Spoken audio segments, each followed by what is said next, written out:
짝짓기라고 하면 보통 아름답고 낭만적인 장면을 떠올리시죠? 천만에요. 지금 이 순간에도 바다 어딘가에서는 암컷 돌고래 한 마리가 수컷 5마리에게 완전히 포위당한 채 도망칠 곳을 찾고 있습니다. 이들은 서로를 이름으로 부르며 작전을 짜고 있어요. 그리고 암컷이 원하든 원하지 않든 강제로 짝짓기를 시작하죠. 우리가 그토록 사랑스럽다고 믿었던 바로 그 돌고래가 말입니다. 충격적이죠?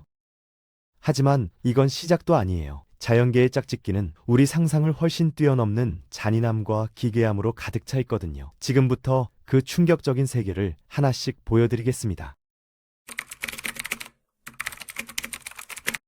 새의 97%는 음경 자체가 아예 없어요. 타조나 에뮤 같은 대형 조류만 가지고 있는데 오리는 완전히 다른 차원입니다. 아르헨티나 오리를 예로 들면 몸집은 그리 크지 않은데 음경 길이만 무려 50cm에 달하거든요. 게다가 이게 그냥 길기만 한 게 아니라 시계 반대 방향으로 나사처럼 6바퀴에서 12바퀴까지 꼬여 있습니다. 평소에는 5cm 정도로 작게 유지되다가 짝짓기 시즌이 오면 기하급수적으로 자라기 시작하죠. 수컷 오리는 춤도 추고 노래도 부르며 온갖 방법으로 암컷에게 구애를 하는데 암컷이 받아들이든 거부하든 상관없이 강제로 짝짓기를 시도합니다.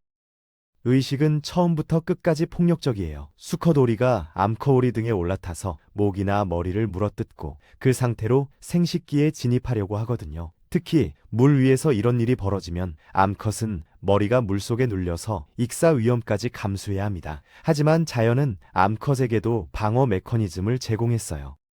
암컷 오리의 생식기는 미로처럼 복잡하게 생겼고 막힌 주머니도 여러 개 있어서 원치 않는 수컷 오리의 정자는 거부할 수 있거든요. 심지어 어떤 암컷은 시계 방향으로 회전하는 미로 구조를 가지고 있어서 일반적인 수컷이 삽입하기가 거의 불가능합니다.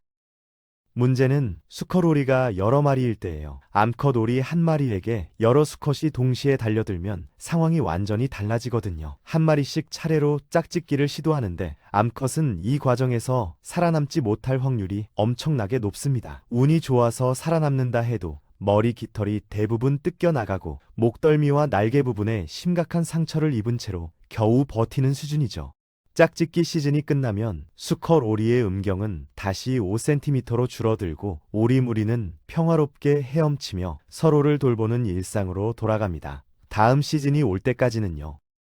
돌고래 얘기로 다시 돌아가 볼까요? 우리는 돌고래를 지구상에서 가장 사랑스러운 동물 중 하나로 생각합니다. 항상 웃는 것처럼 보이는 얼굴, 높이 점프하는 모습, 심지어 물에 빠진 사람을 구한다는 이야기까지 있으니까요. 하지만 돌고래의 높은 지능은 때때로 어두운 방식으로 사용됩니다. 인간을 제외하고 서로를 이름으로 부르는 유일한 동물인 돌고래는 그 능력을 납치와 강제 짝짓기에 활용하거든요. 실제 상황을 재구성해보면 이렇습니다. 수컷 돌고래 한 마리가 암컷 돌고래를 발견하고 동료들에게 신호를 보내요. 다른 한 마리가 즉시 반응하며 암컷을 붙잡고 곧이어 나머지 3마리가 빠르게 합류하죠. 수컷 돌고래들이 모두 모이면 암컷 돌고래를 완전히 포위해서 도망칠 수 있는 모든 경로를 차단합니다. 암컷의 의사는 전혀 중요하지 않아요. 한 마리씩 차례로 짝짓기를 하는데 암컷 돌고래는 원래 여러 수컷과 짝짓기를 하는 종이라서 이 자체가 문제는 아닙니다. 오히려 흥미로운 건 돌고래가 번식보다는 쾌락을 위해 성행위를 한다는 점이에요. 이건 높은 지능을 가진 생물의 특징 중 하나로 볼 수 있죠. 인간처럼 말입니다.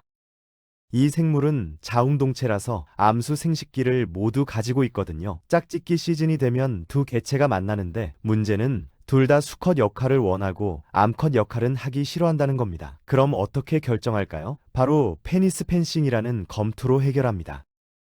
두 민달팽이가 각자의 음경을 뻗어서 서로를 찌르기 시작하는데 먼저 상대방의 머리를 맞히는 쪽이 이기는 거예요. 공격이 성공하면 특수한 액체가 분출되고 맞은 쪽은 자신이 암컷이 되었다고 인식하게 됩니다. 승자는 패자의 몸을 음경으로 찌르고 그 상처를 통해 직접 정액을 주입하죠. 그런 다음 두 민달팽이는 입맞춤을 하고 한참 동안 서로를 애무합니다. 이 애무가 단순한 애정 표현이 아니라 실용적인 목적이 있는데 주입된 정액이 소화기관에 흡수될 가능성이 높거든요. 키스와 포옹으로 암컷의 신진대사를 늦춰서 정자가 소화되기 전에 목적지에 도달하도록 돕는 겁니다. 일부 편형 동물도 비슷한 방식을 사용하는데 이쪽은 훨씬 간단해요. 첫 공격으로 바로 정자가 방출되고 상대가 암컷으로 변하니까요. 심해에는 더 기묘한 생물이 살고 있습니다. 바로 아기인데 암컷은 길이가 약 90cm까지 자라요. 평균적인 염소 크기 정도라고 생각하면 됩니다. 그런데 수컷은 고작 2cm도 안 되는 크기거든요. 자연이 완전히 장난치는 것처럼 보이죠. 아기는 수심 4.8km 깊이의 완전한 어둠 속에서 살기 때문에 짝을 만날 확률이 극도로 낮습니다. 암컷은 머리에 달린 발광기관을 이용해서 먹이도 유인하고 짝도 찾는데 수컷에게는 그런 사치스러운 장비가 없어요. 그저 암컷의 냄새를 맡고 무작정 헤엄쳐 가는 수밖에 없죠. 수컷 아기가 운 좋게 암컷 아기를 발견하면 말 그대로 목숨을 걸고 달려듭니다. 이 기회를 놓치면 평생 다시 암컷을 만나지 못할 수도 있으니까요. 수컷은 암컷의 배를 물어뜯고 절대 놓지 않는데 이게 진짜 헌신의 시작입니다. 시간이 지나면서 수컷의 몸이 암컷과 융합되기 시작하거든요. 혈관이 연결되고 내장이 녹아서 암컷의 몸 일부가 되는데 고환만은 그대로 남아있어요. 암컷은 필요할 때마다 이 고환에서 정자를 채취해서 자신의 알을 수정시킵니다. 한 마리 암컷에게 최대 8마리의 수컷이 붙어 있을 수 있는데 모두 같은 과정을 거쳐서 결국 고환만 남기고 완전히 흡수되죠. 코끼리 물개 수컷은 체중이 무려 3000kg에 달하는 반면 암컷은 그 5분의 1 수준입니다. 평소에는 바다에서 각자 생활하다가 번식기에만 모이는데 수컷들이 먼저 번식지에 도착해서 영역 싸움을 벌여요. 치열한 전투 끝에 상위 10%만 영역을 확보하고 나머지 90%는 구석에서 기회를 엿보며 기다려야 합니다. 며칠 후 암컷들이 도착하면 가장 강한 수컷을 선택하는데 때로는 수컷이 마음에 드는 암컷을 강제로 자기 무리에 끌고 가기도 하죠. 한 마리 수컷이 최대 100마리의 암컷을 거느릴 수 있거든요.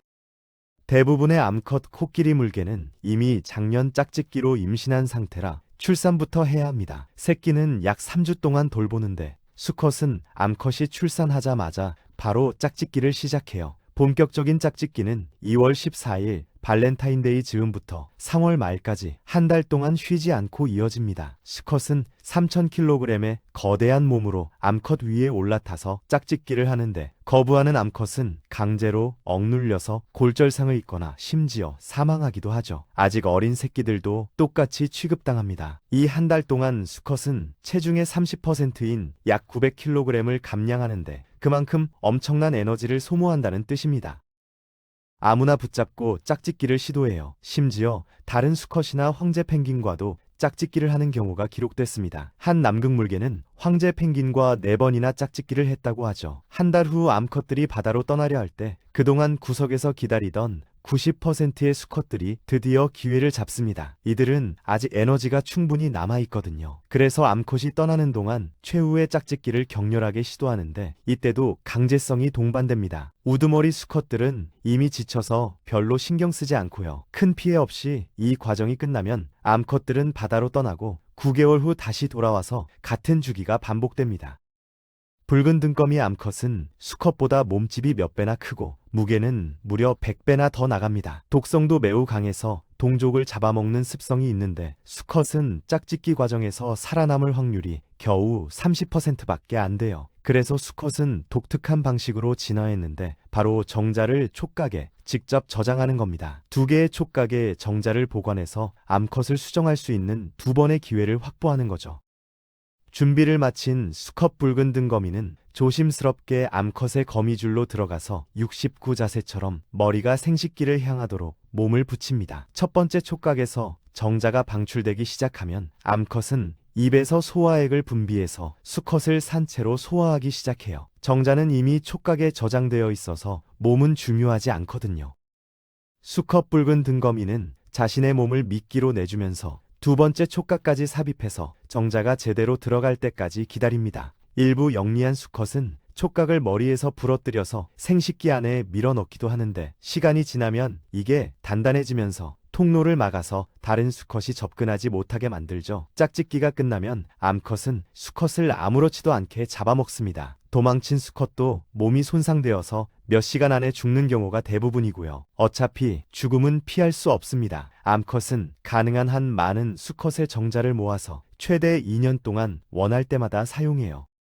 자연계의 짝짓기는 우리가 상상하는 것보다 훨씬 더 극단적이고 때로는 폭력적입니다. 하지만 이 모든 것이 종의 생존을 위한 진화의 결과라는 점에서 자연의 잔인함과 창의성을 동시에 보여주는 사례라고 할 수 있겠죠.